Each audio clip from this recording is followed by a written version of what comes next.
He told me he was going on a business trip. I trusted him. I kissed him goodbye, smiled, waved him off, thinking everything was normal. I watched him leave, that familiar confident stride, that arrogant smirk that I had once found charming but now seemed hollow, almost rehearsed. The apartment felt emptier than usual, the silence pressing against my ears like a physical weight. I tried to shake it off, telling myself he was a man of business and I was overthinking. I made tea, poured it slowly, listening to the faint hiss of the kettle, trying to distract myself, but the image of him leaving haunted me. The corners of the apartment seemed sharper, darker, as if the walls themselves were conspiring to reveal secrets I didn't want to face. My phone buzzed with a work message. My reflection in the screen looked unfamiliar, hollow-eyed, tense. That tiny, nagging whisper of doubt, the one I had always pushed away, finally pushed me over the edge. Curiosity, that persistent, insistent force, pushed me to check. I logged into the reservation site, my fingers trembling as if they knew the truth before I did. And then I saw it. A hotel booking. Not under his name, not ours, but under hers. My chest tightened, my stomach dropped, my hands shook. The room felt as though it were spinning slowly around me. I stared at the screen, blinking, hoping my eyes were deceiving me. But the name was unmistakable. Her name. I swallowed hard, and the taste of bile rose in my throat. Memories, every smile, every whispered word, every intimate touch flooded back, twisting into lies stacked upon lies. Anger bubbled under my skin, heat rising in my ears, threatening to make me explode. But I didn't scream. I didn't dial his number. I didn't confront him. That would have been too easy. Anger alone would not suffice. I had to be smart. I had to plan. I had to strike in a way that would leave no room for denial, no escape for his arrogance.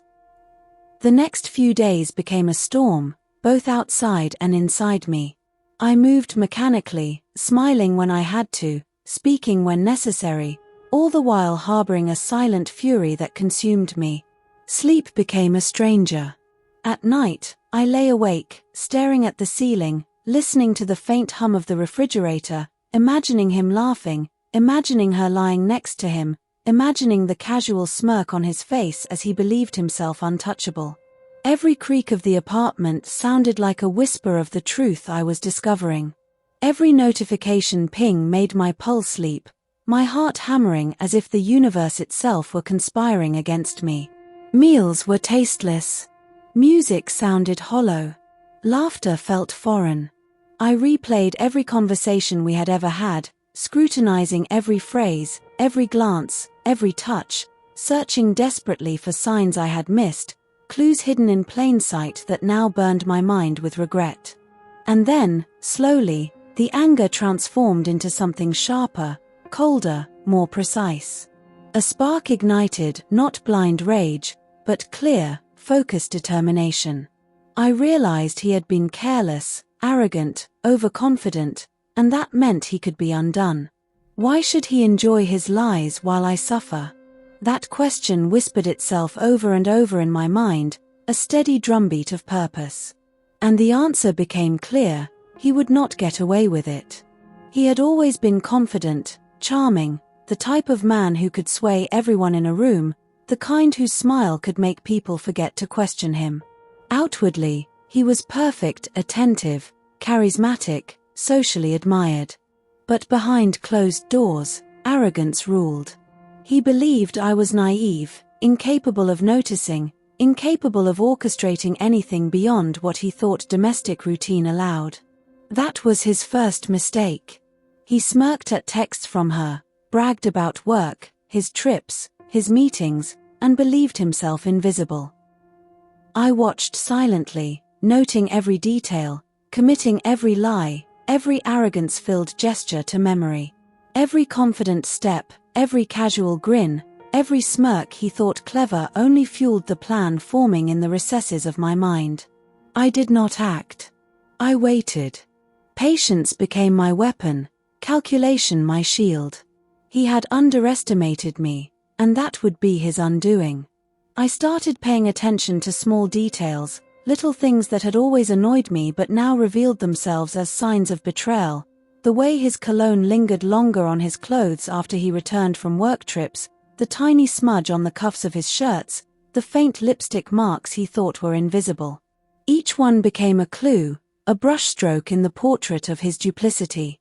I catalogued everything in my mind, imagining future confrontations, rehearsing my silence, rehearsing my calm.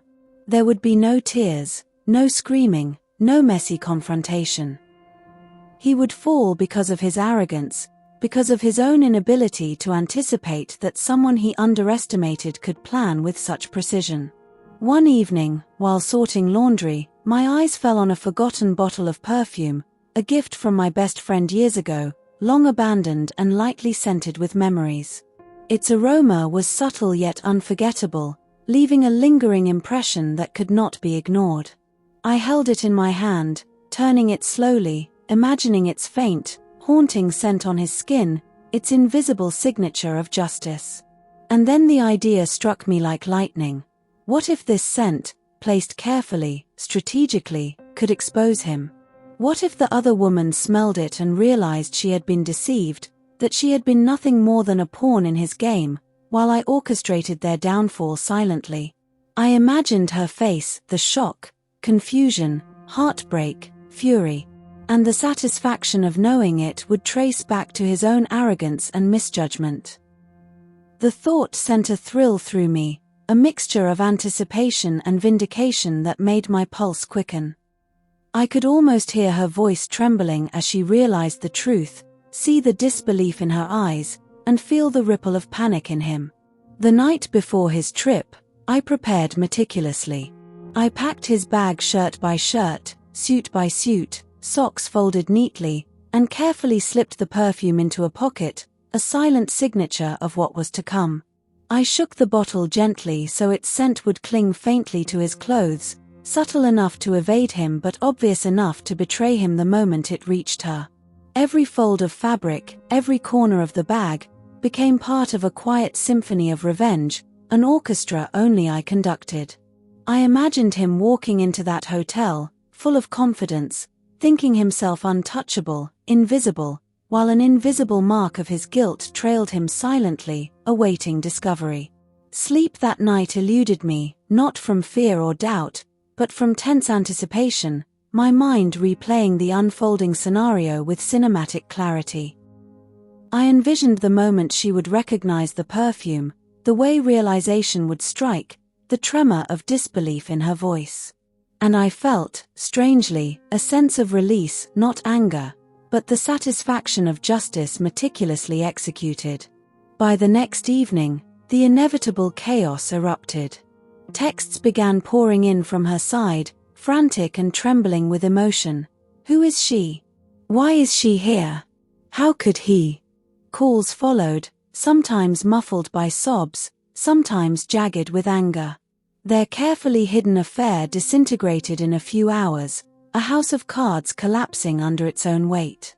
Meanwhile, he called me desperate, stammering, pleading, disbelief and imploring swirling in his voice, but I did not answer.